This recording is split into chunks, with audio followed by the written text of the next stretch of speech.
नमस्कार, आप देख रहे हैं अपना उत्तर प्रदेश। मैं हूं आपके साथ सचिन चौहान। खबरों की शुरुआत बड़ी खबर से कर लेते हैं। वाराणसी से यह बड़ी खबर सामने आ रही है। साईं को लेकर काशी में इस वक्त संग्राम छिड़ा हुआ है। काशी में मंदिरों से हटाई जा रही है साईं बाबा की प्रतिमा।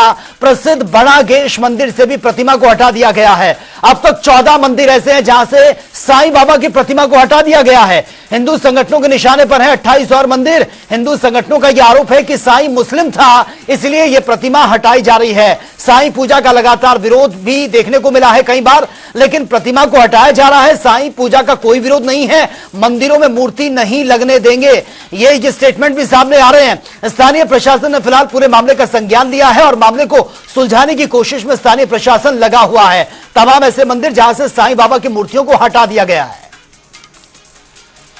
चलिए खबरों में आगे बढ़ते हैं। मुख्यमंत्री योगी आदित्यनाथ ने पेरिस ओलंपिक और पैरा ओलंपिक के मेडल विजेताओं को पुरस्कार राशि से सम्मानित किया, जिन्होंने इन खेलों में बहुत अच्छा प्रदर्शन किया है। आपको बता दें कि इंदिरा गांधी प्रतिष्ठान में आयोजित सम्मान समारोह में मुख्यमंत्री ने 14 ओलंपियंस और पैरा ओलंपियक को कुल 22.71 करोड़ रुपए की पुरस्कार राशि से सम्मानित किया और साथ ही सीएम योगी ने प्रशिक्षक ब्रजेंद्र सिंह, गौरव खन्ना, राजेश कुमार यादव और साथ ही डॉक्टर सत्यपाल, प्रवीण कुमार को भी सम्मानित किया है। प्रधानमंत्री मोदी जी के नेतृत्व में पिछले 10 वर्ष के अंदर जो एक नियोजित प्रयास हुए हैं, वह परिणाम आज हम सबको देखने को मिल रहा है। पूरे देश के अंदर एक वातावरण देखने को मिल रहा है और उस वातावरण का परिणाम आप याद करिए, प्रधानमंत्री जी ने खेलो इंडिया खेलों से इस अभियान का शुभारंभ किया था। इसके बाद फिट इंडिया मूवमेंट, सांसद खेलकूद प्रतियोगिता और अब तो शहर हो या गांव या विश्वविद्यालयों के स्तर पर अब लीग प्रतियोगिताएं प्रारंभ हो चुकी हैं। मैं इस बार देख रहा था, ग्रामीण खेलों के लीग आज जब प्रारंभ हुए हैं, इसमें अलग अलग क्षेत्र के अलग अलग खेलों के लिए एक प्लेटफॉर्म प्राप्त हो रहा है और खिलाड़ियों को आगे बढ़ने का अवसर भी प्राप्त हो रहा है। लेकिन इसके लिए इंफ्रास्ट्रक्चर की आवश्यकता, क्योंकि अगर खिलाड़ी के लिए इंफ्रास्ट्रक्चर नहीं है, अच्छे प्रशिक्षक नहीं है, तो फिर उसका कोई मायने नहीं। और सरकार ने इस पे ध्यान दिया। आज डबल इंजन की सरकार इस पे लगातार ध्यान दे रही है। ओलंपियन ललित कुमार ये हमारे साथ हैं। बैक टू बैक ओलंपिक में कांस्य पदक आया, सोडियम दौर जो है हॉकी का लौट के आ रहा है, किस तरीके से इस चीज को देखते हैं? जी बिल्कुल, मैं पूरे अपने जितनी टीम वासी हैं, मतलब जितने हमारे टीममेट्स हैं, उस पर सेंट्रल गवर्नमेंट और स्टेट गवर्नमेंट सबका मैं धन्यवाद करना चाहूँगा, क्योंकि हम जब मेडल वहाँ पे जीतते हैं तो उसके लिए इसके पीछे फैसिलिटीज़ जो होती हैं वो बहुत काउंट करती हैं। और उसके साथ ही साथ आप जिस फंक्शन देख सकते हैं कि इसमें खिलाड़ियों को इतना प्रोत्साहित किया गया, पैसा दिया गया, पद की भी बात की गई और पद मिला भी है। उसी की वजह से आज मैं डिप्टी एसपी हूँ उत्तर प्रदेश सरकार में, तो मैं अपने माननीय मुख्यमंत्री जी का भी इतना धन्यवाद करूँ उतना कम है। और सच बताऊं तो ऐसे जो फंक्शन होते हैं स्टेट में खिलाड़ियों के सम्मान के लिए, तो ये आने वाली पीढ़ी को बहुत ही ज़्यादा इंस्पायर करती है और उनको देश के लिए मेडल जीतने के लिए प्रोत्साहित करती है। उत्तर प्रदेश का युवा लगातार खेलों के क्षेत्र में आगे बढ़ रहा है, बेहतर कर रहा है, सरकार भी प्रोत्साहित कर रही है। किस तरीके से सरकार के इन चीज़ों को आप देखते हैं? बिल्कुल, पहले हरियाणा और पंजाब का एग्जाम्पल दिया करते थे, आज वो लोग यूपी का एग्जाम्पल दिया करते हैं। और हमें खुशी इस बात की है कि हम उत्तर प्रदेश के यहाँ पे हम उत्तर प्रदेश से बिलोंग करते हैं और यहाँ की खेल नीति ऐसी है कि हम प्राउडली बोल सकते हैं कि हमारी खेल नीति से और लोग भी सीख रहे हैं अब। क्योंकि जब से ओलंपिक बैक टू बैक जीता है हॉकी की टीम ने, हॉकी से और भी ज़्यादा एक्सपेक्टेशन बढ़ गई है, तो क्या उम्मीद की जाए कि अगले ओलंपिक में गोल्ड पक्का? जी बिल्कुल, इसी बार गोल्ड आने की उम्मीद थी। हम जब भी खिलाड़ी उतरते हैं तो गोल्ड के लिए उतरते हैं और जो तैयारियाँ हम किए रहते हैं हमें पूरा बिलीव ही रहता है। लेकिन ओलंपिक्स जैसे और हॉकी में जैसा आपने बताया स्वर्ण युग रहा था हम लोगों के सब लोग, तो जब हम वहाँ जाते हैं तो हम ये सोचते हैं कि बेहतर उम्मीद करें, जो बेहतर लेके जाते हैं। कोशिशें पूरी रहती हैं, ऊपर वाले की जो मर्जी रहती है उससे हमें संतोष करना पड़ता है, लेकिन खुशी इस बात की कंटिन्यूसली 2 बार मेडल लेके आना बड़ी बात होती है और आगे भी आता रहेगा मेडल, इसकी हम पूरी उम्मीद करते हैं। हमारे साथ मौजूद हैं जिस तरीके से पैरा ओलंपिक से लेके ओलंपिक में इंडियन टीम ने प्रदर्शन किया है, किस तरीके से खिलाड़ियों का प्रदर्शन हुआ? मैं अभी स्पोर्ट्स मैंने अभी शुरू किया है 2021 से और मैं इस पेरिस 2024 में पार्टिसिपेट करके अपने आप को बहुत लकी मान रही हूँ। और इस बार मेरा मेडल नहीं आ पाया, बट मैं यहाँ पर ये सम्मान देखकर और भी मोटिवेट हुई हूँ और मैं चाहूँगी कि मैं नेक्स्ट टाइम यहाँ पर गोल्ड मेडल लेकर ही आ पाऊँ। से सरकार लगातार युवाओं को खेल के क्षेत्र में बढ़ा रही है, किस तरीके से सरकार के इस इनोवेशन को आप देख रहे हैं? खिलाड़ी बहुत ज्यादा सपोर्ट पा रहे हैं सरकार की वजह से। पहले तमाम चीजें नहीं होती थी, फैसिलिटीज नहीं होती, लेकिन अब चीजें बदल रही हैं। देखिए, हमें सपोर्ट की तो बहुत ज़रूरत पड़ती है स्पोर्ट्स में, क्योंकि स्पोर्ट्स में आपकी ट्रेनिंग का, आपका न्यूट्रिशन प्लस आपका फिजियोथेरेपी, ये सब चाहिए होती हैं जिससे कि हमें इंजरी वगैरह ना आए। तो जब हमें सरकार इतना सपोर्ट करेगी तो हम अपनी सारी चीज़ों को अच्छे से हैंडल कर पाएंगे और अपने परफॉर्मेंस इम्प्रूव कर पाएंगे और देश को और भी अच्छे मेडल दे पाएंगे। पढ़ोगे लिखोगे तो होगे खराब, खेलोगे कूदोगे तो होगे नवाब। कहीं ना कहीं ये चीज़ें जो हैं अब सामने आ रही हैं। इसके पहले कहा जाता था कि पढ़ाई लिखाई जरूरी है, खेलकूद में कुछ नहीं रखा, लेकिन उत्तर प्रदेश का युवा लगातार इस धारणा को बदल रहा है। लगातार देखा जाए तो खेलों के क्षेत्र में उत्तर प्रदेश का युवा आगे आ रहा है, सरकार उसको प्रोत्साहित कर रही है और तमाम चीज़ें जो हैं इस क्षेत्र में क्रियान्वित भी कर रही है। सहयोगी आशीष के साथ विवेक शाही, जनता टीवी, लखनऊ। और लखनऊ के परिवहन आयुक्त ने 53 जिलों के आरटीओ प्रबंधन का सितंबर महीने से वेतन रोका हुआ है, जिसके चलते आरटीओ कर्मचारियों को कई परेशानियों का सामना करना पड़ रहा है। और दूसरी तरफ ट्रांसपोर्ट कमिश्नर ने सभी प्रबंधन अफसरों को चेतावनी दे दी है, जिसमें यह कह दिया गया है कि प्रवर्तन अधिकारी अपने अपने जिलों में चेकिंग में रुचि नहीं दिखा रहे हैं। और इस पूरे मामले में जनता टीवी के संवाददाता ने अपर परिवहन आयुक्त से खास बातचीत भी की है। यह बातचीत देख लेते हैं। यूपी में परिवहन विभाग लगातार राजस्व की समीक्षा करता रहता है। लगातार राजस्व समीक्षा के बाद तमाम ऐसी चीज़ें आती हैं कि कुछ अफसर ऐसे हैं जो लक्ष्य प्राप्त नहीं कर पाते हैं। इसको लेकर चीफ सेक्रेटरी भी समीक्षा करते हैं, परिवहन आयुक्त करते हैं और एडिशनल ट्रांसपोर्ट कमिश्नर भी करते हैं। तो इन मुद्दों को लेकर 53 प्रदेश में ऐसे ARTO निकले कि जिनकी राजस्व वसूली कम थी, तो इसको लेकर के परिवहन विभाग ने लगातार समीक्षा की और परिवहन आयुक्त ने जो है 53 ऐसे ARTO हैं जिनकी राजस्व वसूली लक्ष्य से कम थी, उन पर कार्रवाई करते हुए उनका सितंबर महीने का वेतन रोक दिया है। और अब इनको तभी वेतन मिलेगा जिनकी समीक्षा की जाएगी और जब अपना लक्ष्य हासिल कर लेंगे तब इनको वेतन मिलेगा। इस मुद्दे को लेकर हमारे साथ अपर परिवहन आयुक्त AK सिंह जी हैं, मैं उनसे जानना चाहूँगा सर जी कैसे जो इन पर कार्रवाई हुई है। हमारे टोटल जो 75 जनपद हैं उसमें से कुछ ऐसे जनपद हैं जहाँ पे अधिकारियों की कमी की वजह से करीब 4 जनपद ऐसे हैं जहाँ पे कोई भी अधिकारी तैनात नहीं है। ARTO PTO ही तैनात है वहाँ पे, तो वो कार्रवाई करते रहते हैं। 53 ऐसे जनपद हैं जहाँ के ARTO ने अपने टारगेट को पूरा नहीं किया है, जो उनका लक्ष्य दिया गया है उसको पूरा नहीं किया है। ये जुलाई और अगस्त महीने की समीक्षा की गई थी। तो इन 2 महीनों में जिन्होंने टारगेट को पूरा नहीं किया है वो ऐसे 53 ऐसे जनपद के अधिकारी हैं जिनके ARTO हैं, जिनके कि वेतन रोकने के आदेश दिए गए हैं कि जब तक वो टारगेट को पूरा नहीं कर लें तब तक उनको वेतन आहरित न किया जाए। ऐसे में कुछ जनपद ऐसे भी हैं, करीब 18 जनपद ऐसे हैं जिन्होंने अपने टारगेट को पूरा किया है, उनके खिलाफ कोई कार्रवाई नहीं की है परिवहन आयुक्त महोदय ने। और क्रमशः उनके जवाब आ रहे हैं, अगर जवाब आ रहे हैं समीक्षा, उस जवाबों के परीक्षण किए जाएंगे और जवाब अगर सेटिस्फैक्टरी पाए गए तो उनके वेतन को आहरित करने के लिए आदेशित किया जाएगा। फिलहाल अभी 53 ऐसे जनपद हैं जहां के ARTO लोगों के वेतन रोक दिए गए हैं परिवहन आयुक्त महोदय के आदेश से। एक चीज़ और हम जानना चाहेंगे कि जैसे समीक्षा होगी इसमें अगर वो उनका लक्ष्य पूरा हो जाता है तो वेतन मिल जाएगा, लेकिन इससे क्या उम्मीद है कि इससे जो है अगली अब चेकिंग में अफसरों की तेजी आएगी? बिल्कुल बिल्कुल, ये कार्रवाई इसलिए भी की गई है कि आने वाले हमारा जो माह है, अभी हमारे पास इस फाइनेंशियल ईयर में करीब 7-8 माह बचे हुए हैं, 7 माह बचे हुए हैं। तो सितंबर का अभी चल ही रहा था, आज ख़त्म हुआ है, कल से ख़त्म हो गया सितंबर का महीना। तो ऐसे में देखा जाए तो हमारे पास हमें 7 महीने और हैं। तो हम लोग कार्रवाई इसलिए भी की गई है कि जिससे आने वाले महीने में अधिकारी लोग जागरूक होकर काम करें और 100% टारगेट को प्राप्त करें। Thank you.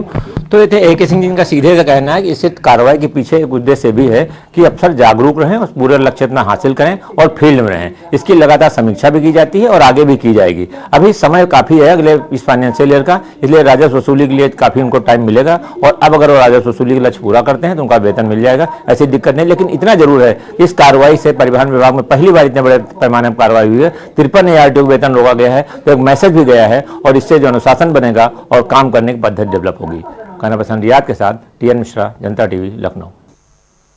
और वहीं लखनऊ में बीएसएनएल के स्थापना दिवस पर जागरूकता मार्च का आयोजन किया गया, जहां पर ऑफिसर्स और कर्मचारियों ने एकजुट होकर यह मार्च निकाला है। वहीं कार्यक्रम में पीजीएम राजेश कुमार ने बीएसएनएल की सेवाओं में सुधार के लिए शपथ भी दिलवाई है, जिस पर लखनऊ से हमारे संवाददाता की यह ग्राउंड रिपोर्ट आप देखिए।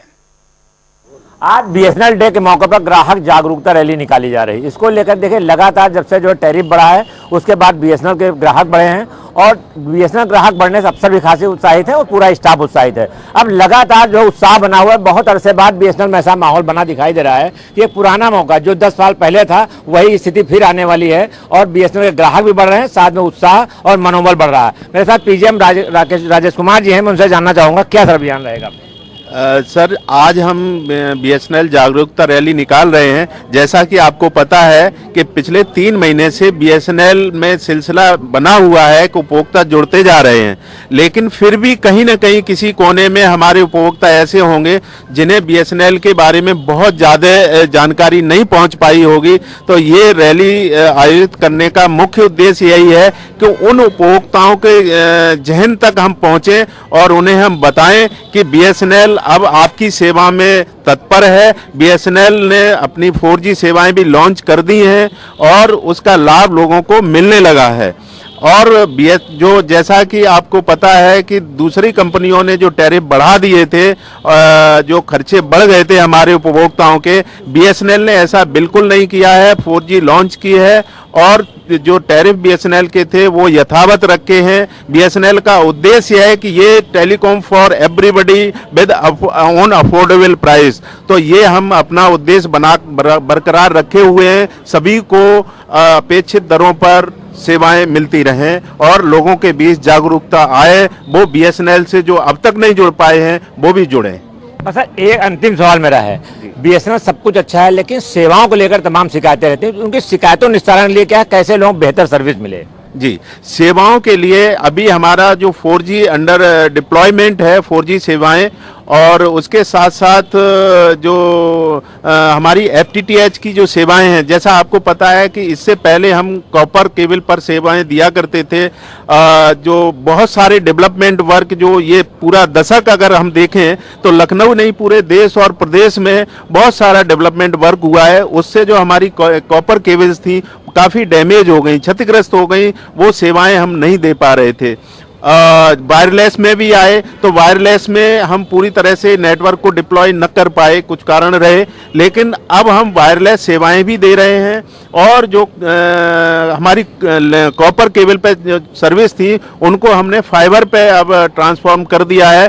FTTH के माध्यम से वो हम सारी सेवाएं दे पा रहे हैं जो पहले कॉपर से दे पा रहे थे, और बड़ी अच्छी सेवाएं हैं। उनमें हमारी जो डेटा हैं वो डेटा स्पीड बहुत ही अच्छी स्पीड के साथ हम सेवाएं उपलब्ध कराने के लिए तैयार हैं और दे रहे हैं। एक अच्छी बात ये भी है कि जो बीएसएनएल के साथ उपभोक्ता जुड़े हुए थे लैंडलाइन नंबर से, वो उसी नंबर पर हम FTTH कनेक्शन दे रहे हैं और जो जिस FTTH कनेक्शन से अपनी वार्ता भी कर सकते हैं, वॉइस सर्विस भी मिलेगी और हाई स्पीड इंटरनेट भी मिलेगा।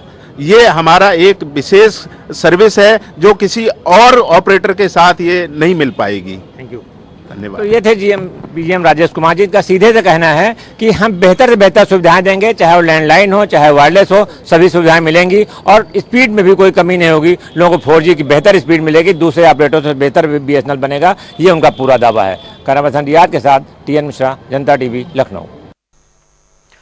अमेठी में मासूम स्कूली बच्चों की जान के साथ खिलवाड़ हो रहा है। आपको बता दें कि जान जोखिम में डालकर ये मासूम तालाब में तब्दील स्कूल में पढ़ने को मजबूर हैं।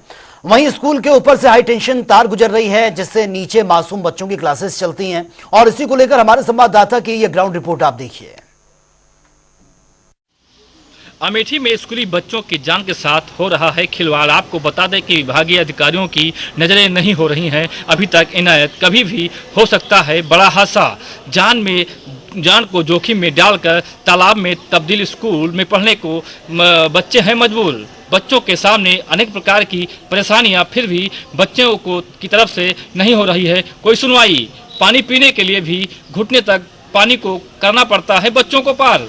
स्कूल के ऊपर से गुजर रही है हाई टेंशन लाइन, नीचे चलते हैं मासूमों की क्लासें। विद्यालय के चारों तरफ पानी ही पानी, बीच में बना है विद्यालय।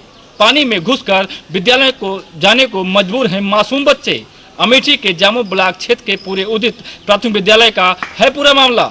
विनोद कुमार दुबे, जनता टीवी, अमेठी। और वहीं झांसी में दिल को दहला देने वाली घटना सामने आई है, जहां पर मां ने अपने 2.5 साल की बच्ची का गला काटकर मौत के घाट उतार दिया है। आपको बता दें कि पूरा मामला झांसी के बबीना थाना क्षेत्र का है, जहां पर बताया जा रहा है कि मृत बच्ची की मां मानसिक रूप से वो पीड़ित है, जिसका ग्वालियर में फिलहाल इलाज भी चल रहा है। ये थाना बबीना क्षेत्र के अंतर्गत आज कस्बा बबीना में एक 11 से 12 बजे के बीच में लगभग एक घटना प्रकाश में आई है, जिसमें मां के द्वारा अपनी बच्ची की हत्या करने की बात आई है। और मां के जो महिला है रश्मि यादव, उसके पति की मृत्यु हो चुकी थी कुछ दिन। इस बीच में उसका कुछ मेंटल हॉस्पिटल से इलाज भी हो रहा था और उसने आज जो है अपनी 2.5 वर्ष की बच्ची की हत्या कर दी है, जिस संबंध में विधिक कार्रवाई की जा रही है। मैम, इससे पहले भी क्या इसने कभी बच्चों को हर्ट करने का कोई प्रयास किया है? हाँ, जिस तरह से उनकी जो घर वाले हैं उनसे बात हुई है, तो उन्होंने बताया कि वो बच्चों के प्रति उसका जो रवैया है वो आक्रामक रहता था और उसका इलाज भी हो रहा था। और पहले भी वो इस तरह से बच्चों के साथ व्यवहार करती थी, परंतु आज जो है उसने अपनी बच्ची की हत्या कर दी। वेपन क्या यूज़ किया मैंने? ये वेपन जो है, ये जो घर में किचन में जो यूज़ होता है जिससे सब्जी काटते हैं, वो चीज़ यूज़ हुई है इसमें। तो कुछ नहीं, ये कि वो मेंटल थी शुरू से जी। हाँ, तो वो हमेशा कहते थे बच्चों को मारेंगे ये करें, तो हम सोचते थे चलो इतने साल से चल रहा है। अभी हम घर में थे तो बस बैठे ही तो थे, ये लड़की मेरे पास बैठी थी नाथ में, और ये मेरे मोबाइल लेके अपने कमरे में चली गई होगी। वो थोड़ी देर में पता ही नहीं लगा क्या हुआ, आवाज़ आई, हम थोड़े हमने क्या बात है जो मार रही शायद। दरवाज़ा खोला, नहीं खोला इसने, पत्थर से फिर खिड़की तोड़ी, तो अंदर घुसे, देखा तो लड़की जो आम काटने वाले थे यहाँ मार दिया, खुद के हाथ में मार रहे थे, तो हमने समझा कि जब देखा कि तो खून ही खून पड़ा। अच्छा, बच्ची की उम्र कितनी थी? 2.5 साल है। जिसने बच्ची की हत्या की है वो उसके रिश्ते में क्या लगती थी? माँ है उसकी। अच्छा, तो क्या कितने दिन से मेंटल है वो? ये तो अभी हमें 2.5 साल से ही पता लगा जब ग्वालियर दिखाया डॉक्टर को। तो उसके मेंटल होने की वजह क्या रही? अब वो डॉक्टर साहब तो बोल रहे थे ग्वालियर की पहले ही से थी, शायद बहुत पहले। उनके पिताजी को ने भी बताया था डॉक्टर को कि हाँ ये बचपन से थोड़ी, लेकिन बीच में ठीक हो गई, वो क्या है। तो चलिए बात होगी तमाम खबरों की ताबड़तोड़ अंदाज में। मुजफ्फरनगर में श्री रामलीला सभा की ओर से रामलीला मंचन का शुभारंभ किया गया। बीजेपी के नेता सहित ग्राम प्रधान भी मौके पर मौजूद है।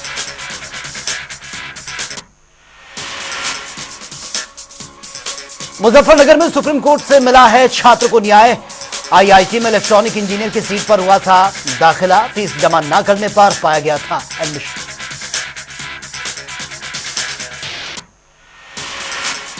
महोबा में ग्राम प्रधान पर लगा फायरिंग करने का आरोप, बचाव कर रहे पीड़ित के अंगूठे में लगी है गोली, इलाज के लिए अस्पताल में भर्ती।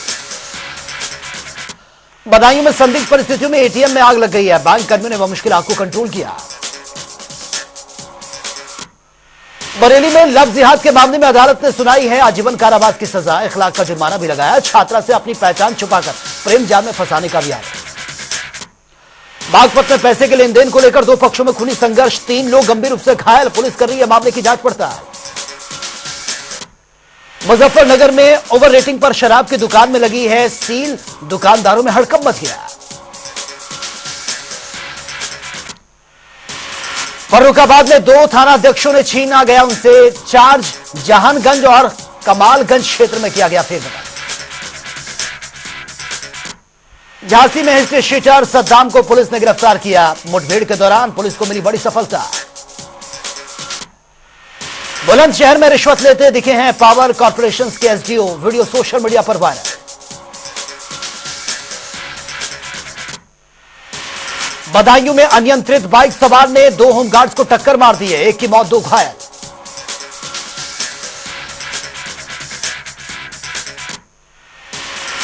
सहारनपुर में बेटियों के होने पर ससुराल जनों ने महिला को घर से बाहर निकाल दिया, एसएसपी के पास पहुंची है महिला, न्याय की गुहार।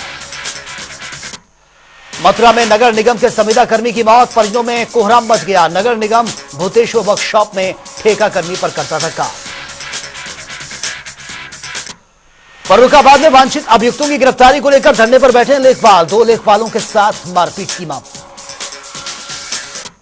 श्रावस्ती में विशेष संचारी रोग नियंत्रण की हुई है शुरुआत। एडीएम श्रावस्ती अमरेंद्र कुमार वर्मा ने रैली को हरी झंडी दिखाकर रवाना किया, लोगों को जागरूक किया जाएगा। फतेहपुर में लाठी डंडों से अधेड़ की पीट पीट कर हत्या, इलाके में फैली है सनसनी, जांच में जुटी है पुलिस। कानपुर में बजरंग दल के कार्यकर्ताओं ने फूंका शिक्षक साहिल सिद्दीकी का पुतला, छात्रा से अश्लील हरकत करते हुए वीडियो वायरल हुआ। अलीगढ़ में खैर सीट पर उपचुनाव जीतने के लिए बीजेपी दिखा रही है अपना दमखम। बीजेपी नेता चुनावी जनसंवाद कर विपक्ष पर साध रहे हैं निशाना। लखनऊ के केजीएमयू ट्रांसफ्यूजन डिपार्टमेंट में रक्तदान शिविर का आयोजन किया गया। रक्तदान रैली को कुलपति ने हरी झंडी दिखाकर रवाना किया। भदोही में जंगली जानवरों का आतंक है, नवजात बच्ची को निशाना बनाया, शतविष कंडीशन में मिला शव। अमेठी में मानवता शर्मसार हुई है, कलयुगी मां ने दूध मुंहे बच्चे को फेंका, जांच में जुटी है पुलिस।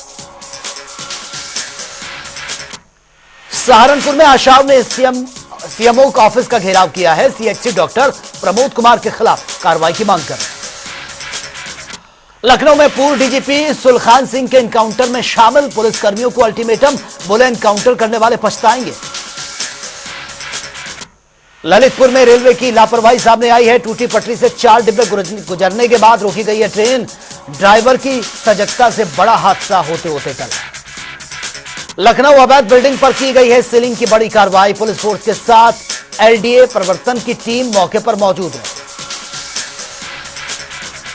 बरेली में उत्तराखंड की कैबिनेट मंत्री रेखा आर्य के पति गिरधारी बप्पू के फार्म हाउस पर हादसा, फार्म हाउस की दीवार गिरने से महिला और नौकर की मौत, पुलिस ने पोस्टमार्टम के शव को भेजा।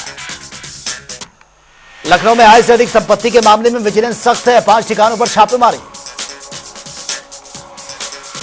लखीमपुर खीरी में तेंदुए का आतंक, भैंस चराने का युवक को अपना निवाला बनाया, मामले की जांच में जुटी है पुलिस। अमरोहा में कुछ अज्ञात व्यक्तियों ने गौकशी की घटना को अंजाम दिया, गौकश के अवशेषों को गड्ढे में दबाने की कोशिश, जांच में जुटी है पुलिस। अमरोहा में सरकारी स्कूल में टीचर्स ने फांसी लगाकर अपनी जान दे दी है, मौके से सुसाइड नोट बरामद हुआ, बीएसएस सहित 3 पर टीचर को प्रताड़ित करने का। आगरा में बाजार में खपाए जा रहे हैं चोरी के छिनैती के मोबाइल, 2 शातिर अभी पुलिस ने गिरफ्तार किए हैं, 17 मोबाइल सहित 1 बाइक भी बरामद। आगरा पहुंचे हैं विश्व हिंदू परिषद के अखिल भारतीय महामंत्री बजरंग लाल बांगड़ा, विभाग के कार्यकर्ताओं के साथ मीटिंग, संगठन के विभागों की स्थिति पर चर्चा। बरेली में भारतीय किसान यूनियन महात्मा टिकैत ने कलेक्ट्रेट का घेराव किया, रामपुर रोड से बंजारिया फाटक तक की सड़क बनवाने की मांग। झांसी में मां ने अपने ही बच्चे की गला रेतकर हत्या कर दी है, मानसिक रूप से बीमार थी मां। पूर्व आईएमए के अध्यक्ष रहे हैं डॉक्टर पीके गुप्ता को उत्तर प्रदेश मेडिकल काउंसिल की शासी समिति का सदस्य निर्वाचित किया गया। मिर्जापुर में सोशल मीडिया पर चोरी की फोटो अपलोड करना युवक को महंगा पड़ गया, चोरी करने वाले आरोपी ने युवक की गोली मारकर हत्या की। रायबरेली में गैर समुदाय के लड़के से परेशान युवती ने एसपी से लगाई न्याय की गुहार, आए दिन युवती से करता था छेड़खानी। मथुरा में हुए स्वच्छता रैली को पार्षद मनोज शर्मा ने दिखाई हरी झंडी, म्यूजियम तक स्वच्छता के गगन भेदी नारे के साथ निकाली गई रैली। लखनऊ में रिटायर्ड आईएएस से हुई लूट में पुलिस ने 2 आरोपियों को गिरफ्तार किया, पुलिस को अभी भी एक आरोपी की तलाश जारी है। संगम नगरी प्रयागराज में पुलिस ने लूट का खुलासा कर दिया, 29 सितंबर को हुई गल्ला व्यापारी से लूट की घटना में पुलिस ने 6 आरोपियों को गिरफ्तार किया। रायबरेली में गड्ढों में तब्दील सड़क के चलते आए दिन हो रहे हैं हादसे, पीडब्ल्यूडी नगर पालिका सुध देने को तैयार नहीं। रायबरेली में दलित महिला फरियादी पर थानेदार ने किए थप्पड़ों की बौछार, एसडीएम से शिकायत करने पर बौखलाए थानेदार ने महिला को अधमरा कर दिया। रायबरेली में अंतर्राष्ट्रीय वृद्ध जन सम्मान दिवस में वृद्धाश्रम में डीएम हर्षिता माथुर ने वृद्धाजनों को शॉल पहनाकर सम्मानित किया, स्वागत किया, वहीं वृद्धजनों की समस्या पर भी चिंतन हुआ। फिरोजाबाद में हॉस्पिटल की बड़ी लापरवाही सामने आई है, डिलीवरी के बाद महिला की मौत की खबर, परिजनों ने हॉस्पिटल में काटा हंगामा, स्वास्थ्य विभाग पर लापरवाही का। कासगंज में शिक्षण हेतु शिक्षकों को दिया गया प्रशिक्षण, साइट सेवर्स इंडिया संस्थान के सहयोग से समेकित शिक्षा केंद्र ने आयोजित किया था प्रशिक्षण। मैनपुरी में मेज पर रखे नवजात की मौत, परिजनों ने सीएससी पर तैनात स्टाफ पर लगा दिया लापरवाही का। अलीगढ़ में ससुरारा बालों ने युवक की मारपीट कर उसको फेंक दिया। इलाज के दौरान युवक की मौत, परिजनों ने ससुराल वालों पर लगा दिया। आगरा में स्कूल प्रबंधन ने 11वीं की छात्रा के साथ जबरदस्ती की। छात्रा ने परिजनों को दी पूरी जानकारी, जांच में जुटी है पुलिस। महोबा में निकाह पढ़कर लौट रहे काजी की सड़क हादसे में मौत, 2 अन्य हाफिज सहित गंभीर रूप से घायल। खड़ी डिजायर कार में बुलेरो ने टक्कर मार दी। झांसी के समथर थाना क्षेत्र में पटाखा फैक्ट्री में धमाका हुआ। फैक्ट्री में काम कर रहे 6 मजदूर घायल हैं, हॉस्पिटल। चलिए खबरों में आगे बढ़ते हैं। ज्ञान व्यापी वजू खाने के एसआई सर्वे को लेकर दाखिल सिविल रिवीजन पर सुनवाई हुई है और जिसको लेकर हमारे संवाददाता ने हिंदू पक्ष के अधिवक्ता से खास बातचीत भी की है। जहां ज्ञान व्यापी वजू खाने मामले के एसआई सर्वे की मांग और साथ ही सिविल रिवीजन पर आज सुनवाई हुई है और कोर्ट ने इसमें अब जो शिवलिंग था उसकी जो वजू खाने में उसकी सर्वे की रिपोर्ट दाखिल करने के लिए कहा। इससे पहले भी जहां हिंदू पक्ष को जो लोअर कोर्ट में पत्र दाखिल किया था उसे आज दाखिल करना था। आज आप लोग को पत्र दाखिल करना था जो आप लोग ने अर्जी दी थी लोअर कोर्ट में, आज उस पर क्या हुआ और आज कोर्ट ने इसे किया? देखिए, आज जो पूरक हलफनामा है सप्लीमेंट्री एफिडेविट 24 सितंबर को कोर्ट ने आदेश करा था, तो माननीय उच्च न्यायालय के आदेश के अनुपालन में आज हमने जो शिवलिंग का सर्वे का जो मूल एप्लीकेशन जिला जज की अदालत में दाखिला था उसकी जो है सर्टिफाइड कॉपी आज सप्लीमेंट्री एफिडेविट के रूप में फाइल कर दिया गया, रिकॉर्ड पे आ गया। और मुस्लिम पक्ष के द्वारा भी अंजुमन इंतजामिया मसाजिद कमेटी उनके तरफ से भी एक जो है कि सप्लीमेंट्री काउंटर एफिडेविट फाइल किया गया है। उसमें वो सुप्रीम कोर्ट के उस आदेश को रिकॉर्ड पे लेके आए हैं। हालांकि वो तो मैंने लास्ट डेट को ही ऑनरेबल कोर्ट को बता दिया था, लेकिन वो लेके आए हैं कि सुप्रीम कोर्ट ने जो 12 मई 2023 का शिवलिंग का उस आदेश को ऑनरेबल सुप्रीम कोर्ट ने उस ऑपरेशन को स्टे कर दिया। कारण शिवलिंग सर्वे को इसलिए स्टे कर दिया कि स्टेट ऑफ यूपी की तरफ से सॉलिसिटर जनरल ऑफ इंडिया वो स्वयं आर्ग्यू किया था। उन्होंने कहा था कि ये जो एसआई सर्वे शिवलिंग का दैट एक्सरसाइज में डैमेज द स्ट्रक्चर। तो ऑनरेबल सुप्रीम कोर्ट ने भी सोचा कि शिवलिंग का मसला है, जब मूर्ति खंडित हो जाएगी तो फिर उसका पूजा हिंदू धर्म में तो आमतौर पर वर्जित है। लेकिन जो ये मूल आवेदन है हमारा उससे अलग है। हमारा जो आवेदन है वो है कि शिवलिंग छोड़ के बाकी जो कथित वजूखाना है, जो प्रोटेक्टेड एरिया है, ड्यूली प्रोटेक्टेड एरिया, उसका सर्वे किया जाए। तो उसी पर सुनवाई अब तो 22 अक्टूबर को होगी। ऑनरेबल कोर्ट ने एक बात हमसे कहा कि आप जो सर्वे रिपोर्ट है एसआई का जो सर्वे हो चुका है उस रिपोर्ट की कंप्लीट कॉपी यहाँ फाइल करिए। तो हमने कोर्ट को कहा कि हम फाइल करेंगे, जो है कि नेक्स्ट डेट के पहले 22 अक्टूबर 2 बजे निर्धारित है दोपहर को। सुप्रीम कोर्ट ने से ड्यूली प्रोटेक्टेड कहा था, कोर्ट ने यह भी कहा था कि हम क्यों इसकी सर्वे की दें परमिशन, क्या उस पर कोर्ट को कंफ्यूजन था। कोर्ट जब रिकॉर्ड देखेंगी, लक्ष्मी देवी का जो शिवलिंग का एप्लीकेशन था उसका मूल एप्लीकेशन क्या था कि जीपीआर जो उसके बीनीथ ऑफ द शिवलिंग क्या है, उसके नीचे क्या है, जीपीआर सर्वे एक्सकेवेशन कार्बन डेटिंग। हालांकि ऑनरेबल हाईकोर्ट में आते आते जो है कि कार्बन डेटिंग तक मामला रहा, जो भी है उसको ऑनरेबल सुप्रीम कोर्ट ने स्टे कर दिया क्योंकि शिवलिंग का मसला था। ये जो हमारा मूल एप्लीकेशन है ये शिवलिंग छोड़ के बाकी ये बताइए ओपन एरिया है। ओपन एरिया में एएसआई ऐसी संस्था जिसका काम ही है इमारत को सुरक्षित करना, वो नुकसान क्यों करेंगे? और खुद उन्होंने ऑनरेबल हाईकोर्ट के सामने 3 अगस्त वाला ऑर्डर आप देखेंगे 2023 का जो सर्वे का मूल आदेश हुआ था साक्षी सिंह के बाद में, उसमें एएसआई ने खुद ही एफिडेविट दिया हुआ है एडिशनल डायरेक्टर जनरल एएसआई ने कि हम कोई भी तोड़फोड़ नहीं करेंगे, अगर कुछ ऐसी नौबत आएगी तो हम उसको वहीं पे छोड़ देंगे।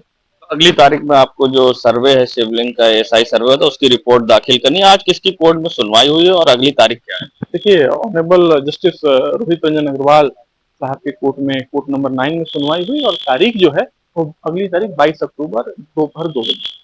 देखिए, इस मामले में अगली 22 तारीख लग गई है और ऐसे में जस्टिस रोहित रंजन अग्रवाल की कोर्ट में सुनवाई हुई है और अब इसमें हिंदू पक्ष को अगली तारीख पर जो शिवलिंग का एसआई सर्वे हुआ था उसकी रिपोर्ट भी दाखिल करनी है। जनता टीवी के लिए सैयद मोहम्मद आमिर, प्रयागराज।